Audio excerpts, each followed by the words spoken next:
Uma suspeita de bomba causou preocupação na tarde de hoje no bairro de Higienópolis, região central de São Paulo. Uma mala foi deixada ao lado de uma sinagoga. 2 quadras da região de Higienópolis foram bloqueadas para o trânsito e pedestres. O Grupo de Ações Táticas Especiais da Polícia, o GAT, foi acionado para investigar uma mala suspeita deixada ao lado desta sinagoga. Por precaução, depois de examinar a mala, os policiais decidiram pela explosão. Não havia nada dentro. Câmeras de segurança da sinagoga podem ajudar a identificar quem deixou a mala no local. O bairro tem grande concentração de famílias judaicas. Bom, agora por telefone eu converso com o Samuel Feldberg, que é professor de História de Relações Internacionais. Boa noite, Samuel. Muito boa noite. A comunidade judaica tem alguma explicação ou suspeita de algum tipo de intenção da pessoa que pode ter deixado essa mala em frente à sinagoga? Porque ali as câmeras da sinagoga filmaram toda a cena.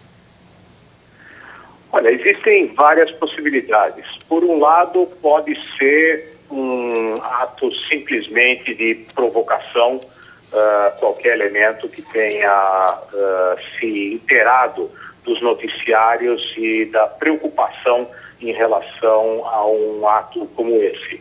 Mas o que é mais preocupante é o fato de que houve, nas últimas semanas, uma preocupação internacional relacionada com a possibilidade de grupos extremistas do Oriente Médio aproveitarem a vulnerabilidade do Brasil e tentarem eventualmente repetir aqui no Brasil o que foi perpetrado na Argentina na década passada. O que você está dizendo a informação que eu estou lendo aqui, até uma pesquisinha que a gente fez, que existia a possibilidade de um atentado do grupo extremista libanês Hezbollah aqui na capital paulista. É sobre isso que você está se referindo?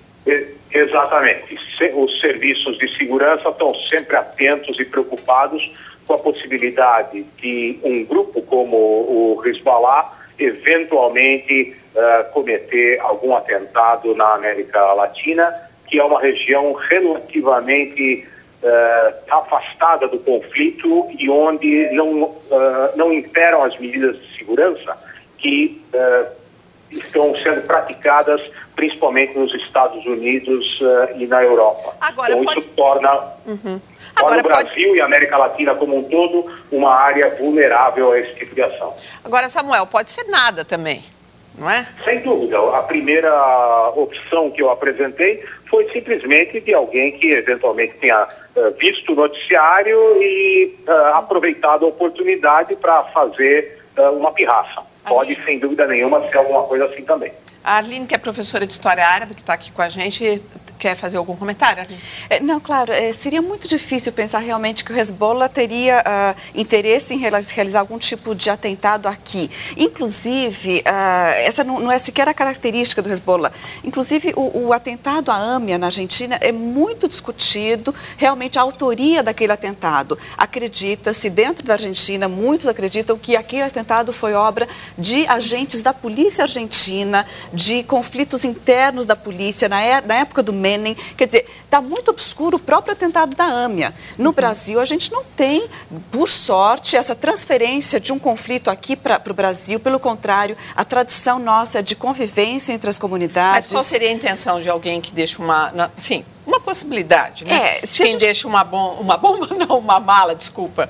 Uma provocação, ela pode vir até mesmo da forma como a própria sinagoga, ela é tão fortemente protegida, tão fortemente guardada, ela parece uma fortificação, não parece um templo religioso, no fundo, se a gente for olhar. Eu vou discordar da minha colega, primeiro porque todos os indícios que foram estudados ao longo das últimas 2 décadas apontam para uma participação efetiva dos iranianos que têm no Hezbollah o seu braço armado na fronteira israelense, esse é um que ponto certamente teria uma possibilidade de praticar o atentado na Argentina. Não faltam evidências que vinculam o Hezbollah e os iranianos a esse atentado. Não, isso não, e, por não há outro uma lado, conclusão. aqui no Brasil, certamente, não há uma conclusão, professor Samuel. Esse caso está completamente em aberto, não há uma conclusão sobre isso. Inclusive, o governo argentino não chegou a uma conclusão e o governo Menem tinha todo interesse em apontar o Irã e o Hezbollah como realizadores desse atentado. Isso não chegou. Existem livros e livros na Argentina sobre isso. Agora, aqui no Brasil, então, eu acho... justamente por causa dos interesses controversos. Eu acho que realmente aqui o caso do Brasil, Samuel, eu acho que eu vou concordar com a primeira hipótese, que isso pode ser uma provocação. Agora, pensar em quem que teria interesse em gerar um debate que não existe no Brasil. Como, inclusive, a gente estava conversando antes, esse debate não existe. É lamentável trazer algo como isso para o contexto nosso. Eu concordo plenamente que é lamentável e que as comunidades convivem em absoluta paz e plena tranquilidade aqui no Brasil, mas eu acho que é importante alertar as autoridades para o fato de que nós somos um ambiente vulnerável a esse tipo de ação e que certamente um país como o Irã, por exemplo, que hoje está... Agora, a gente está falando de uma mala vazia, né? A gente está falando de uma vala vazia, a gente não tem vulnerabilidade aqui. Professor, só para ir encerrando, a Aline está dizendo aqui como é que... A mala é vazia, então a gente está falando de um caso muito concreto de uma mala vazia, né? Ayrton. Eu quero imaginar... Uma mala vazia que poderia conter explosivos. Mas quem teria interesse em fazer isso, né? A gente não tem esse interesse. Qualquer organismo que quisesse eventualmente desviar as atenções para o que está acontecendo hoje no Oriente Médio, atacando um país que certamente não está envolvido nessas questões, mas apresenta uma sociedade muito vulnerável para esse tipo de ação. Okay. Eu acho, rapidamente, para dizer o seguinte, eu acho que, embora a mala estivesse vazia, acho que a polícia tem que esgotar a investigação sobre isso para mostrar que a primeira tese que o professor levantou é a tese correta. Isso é uma provocação, um sujeito que não tem, por qualquer razão de ordem íntima pessoal agora, que não há por trás disso um grupo organizado fazendo, um grupo ligado a qualquer tipo de ação política internacional, não há. Senão a mala não estaria vazia. A mala estaria com explosivos. Nenhuma organização que pratica o terrorismo, seja do Bin Laden, que quer que seja, vai se expor a deixar uma mala correndo riscos vazia, podendo ser preso, identificado, chegar um grupo... Até porque as câmeras, eu tive lá, porque bem na esquina da minha casa tem as câmeras da própria sinagoga, que provavelmente deve ter registrado a imagem de quem deixou isso lá. Pois é, então, e eu só queria esclarecer também... Bom, gente, vamos ir adiante com o jornal. Só esclarecer que é necessário esclarecer que o Hezbollah não é um grupo de atentados terroristas. Ele atuou na libertação da ocupação israelense do sul do Líbano. Ele não entra no Israel para realizar atentados. Que pratica o terrorismo suicida e quanto a isso não há nenhuma discussão. Que, professor, bom, Aline, precisamos ir adiante, né? Gente. O professor encerrou a discussão. Não há nenhuma discussão, então vamos parar aqui, professor. O senhor tem razão. Eu acho que todo mundo deveria se ater à definição do terrorismo que é... Não, a definição do terrorismo vem sendo discutida pelos próprios altos órgãos mundiais. E existem várias definições de terrorismo, inclusive terrorismo de Estado. Eu acho que não é tão consenso assim. Professor Samuel. Esse não é o tema da discussão. Nós estamos falando de uma mala deixada na frente de uma sinagoga que poderia conter explosivos. Isso é o que está em pauta. E é justamente porque a gente não quer trazer esse tipo de contexto para cá que precisa ser esclarecido. Professor Samuel, eu quero agradecer a sua participação no Jornal da Cultura. Obrigada mesmo pela sua participação. Eu acho que essa sempre é uma discussão que se estende bastante. Então, eu vou seguir adiante. Quero agradecer. Uma boa noite para o senhor. Muito obrigada. Ok, estou à disposição se quiserem se aprofundar nessa questão. Muito obrigada. Muito obrigado.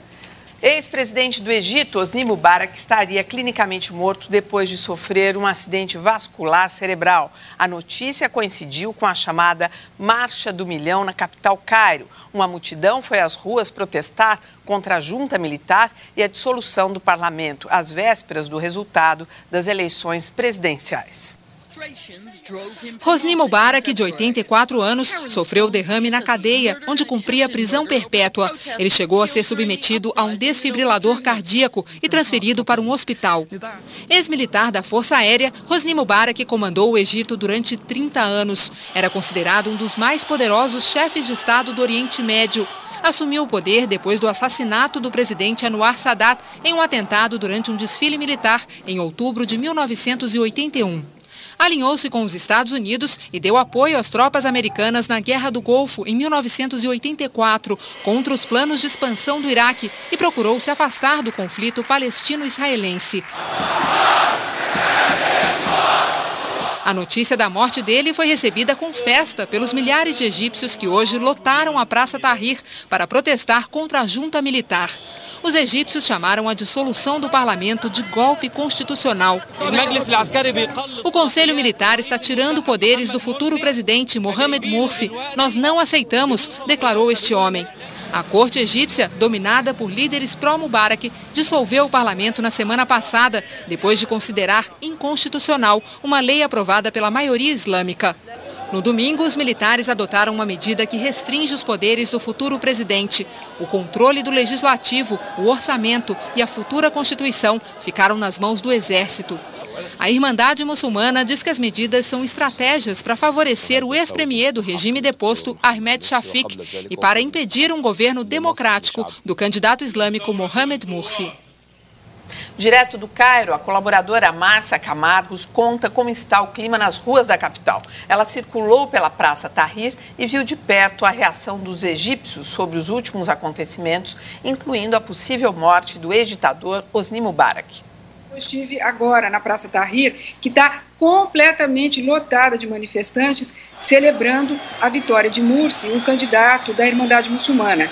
E também eles estão comemorando essa notícia, ainda não oficialmente confirmada, da morte do ex-presidente Mubarak.